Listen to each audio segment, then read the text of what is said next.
মৰম ভাল পোৱাৰ পিছত কেতিয়াও দৌৰি নিজৰ সময় নষ্ট নকৰিব কাৰণ যিটো বস্তু তুমি যিজন ব্যক্তিক তুমি পাব বিচাৰিছা বা তেওঁ তোমাক নিবিচাৰে তেনেহ'লে সেইটো ব্যক্তিৰ পিছত তুমি কিয় দৌৰি সময় নষ্ট কৰিছা যোনে তোমাক বিচাৰে তাৰ কাষলৈ বা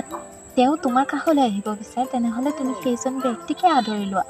অতীতক পাহৰি বৰ্তমানত যি আছে তুমি সেইটোক লৈ সুখী হোৱা কাৰণ অতীতৰ কথা ভাবি যদি তুমি দুখ কৰি থাকা নোখোৱা নেমেলা কৰি তোমাৰ মনত কষ্ট লৈ থকা বা তুমি সেইটোকে এটা ডাঙৰ দুখ বুলি ভাবি লোৱা তেনেহ'লে তোমাৰ জীৱনটো অথলে যাব যিজন ব্যক্তিয়ে তোমাক আঁকোৱালি ল'ব বিচাৰিছে মৰম ভাল পোৱা দিয়ে সেইজন ব্যক্তিৰ লগত তুমি সুখী সদায় থাকিব পাৰিবা যদিহে তুমি তোমাক নুবুজাত এজন ব্যক্তিক তোমাৰ মনৰ পৰা যেতিয়া ভাল পাওঁ বুলি তেওঁৰ আগত কৈ থাকিবা তুমি মোৰ লগত থাকা এনেদৰে কেতিয়াও সুখী থাকিব নোৱাৰা সেইবাবে আমি যিজন ব্যক্তিয়ে আমাক আদৰিব বিচাৰে তেওঁকহে আমাৰ জীৱনত স্বাগতম কৰিব লাগে